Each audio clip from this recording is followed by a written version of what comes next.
Titus Flavius Vespasianus, a name that resonates with power and legacy, Emperor of Rome, conqueror, builder, a man whose vision and strength shaped an era.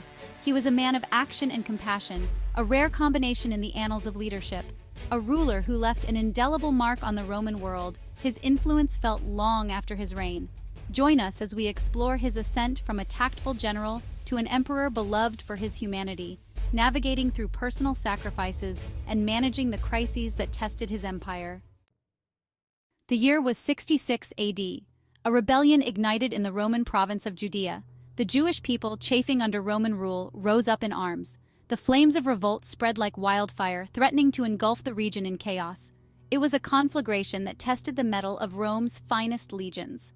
At the heart of this maelstrom stood Titus, a young general, already renowned for his tactical brilliance.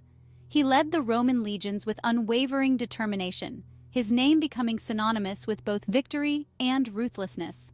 The siege of Jerusalem, a brutal and protracted affair, showcased his strategic genius. The city fell after months of relentless assault. The Second Temple, the spiritual heart of the Jewish people, lay in ruins. Titus, ever the pragmatist, saw this victory as a necessary evil. Peace, even a brutal peace, was preferable to endless conflict. The Jewish war was a crucible from which Titus emerged hardened and resolute. It was a brutal, formative experience that shaped his worldview and prepared him for the burdens of leadership. The echoes of that conflict, however, would continue to reverberate throughout his reign. Amidst the tumult of war and conquest, the Roman Empire was a place of constant upheaval and shifting allegiances. Titus, a general known for his valor and strategic mind, found solace in an unlikely love affair that transcended the chaos around him. Berenice, the beautiful and astute Queen of Chalcis, captured his heart with her intelligence and grace. She was a woman who commanded respect and admiration. Their romance became the stuff of legends, whispered in hushed tones throughout the Roman Empire. It was a tale that captivated the imagination of many, from the bustling marketplaces to the grand halls of power. Yet, despite their deep bond, the political implications of their union forced Titus to choose Rome over his heart. The romance ended when Titus, bowing to the immense pressure from the Senate and the Roman populace, who feared Berenice's influence, had to send her away. This decision haunted him, showcasing the eternal struggle between personal desires and imperial duties. Upon his father's death in 79 AD, Titus assumed the throne, quickly demonstrating his capability as a ruler. His early days were marked by ambitious projects, including the completion of the Colosseum, which he dedicated with lavish games that captivated the Roman people.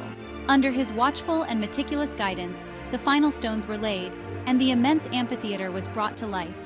This architectural marvel, which his father had initiated, became a symbol of Titus's grandeur and Rome's cultural might. To inaugurate this monumental achievement, Titus orchestrated 100 days of games, gladiatorial contests, wild beast hunts, and public spectacles that dazzled and thrilled the populace. The events were not just a display of imperial power, but a masterstroke of public relations, strengthening the communal bonds within the heart of the empire. The Colosseum quickly became the heartbeat of Roman society, a place where citizens from diverse strata could gather and partake in the spectacle of their civilization's prowess. Thus, the early days of Titus's reign, marked by the glorious completion and celebration of the Colosseum, solidified his reputation as a dynamic and effective emperor. He not only fulfilled the legacy of his father, but also expanded it, pushing the boundaries of what was possible in the Roman Empire, both architecturally and culturally. The year 79 AD, a time when the Roman Empire was at the height of its power and influence.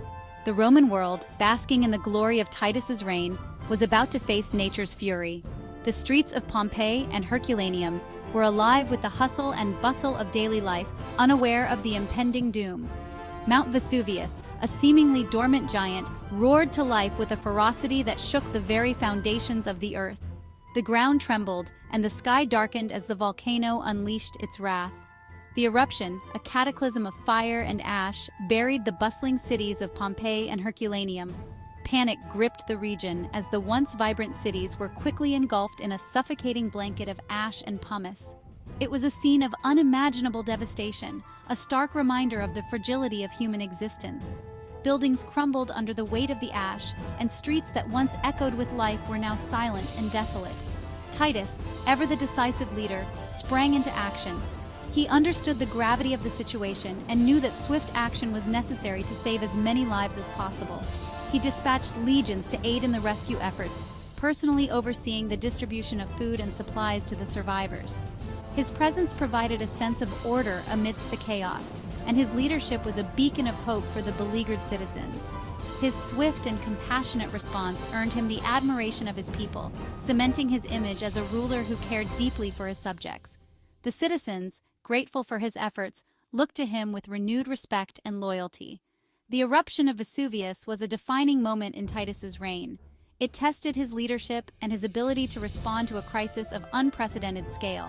It showcased his leadership skills, his compassion, and his unwavering commitment to the welfare of his people. His actions during this disaster would be remembered for generations to come.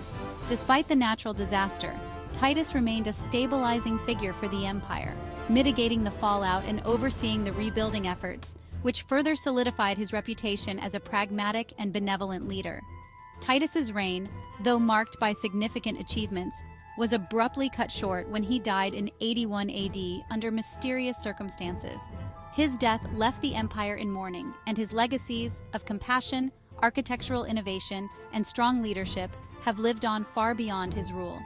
The swift and impactful nature of his governance, combined with his moral compass and the dramatic backdrop of his reign, have cemented Titus as one of the most revered figures in Roman history. Make sure to like, subscribe, and hit the notification bell for more insights into the lives of history's greatest leaders.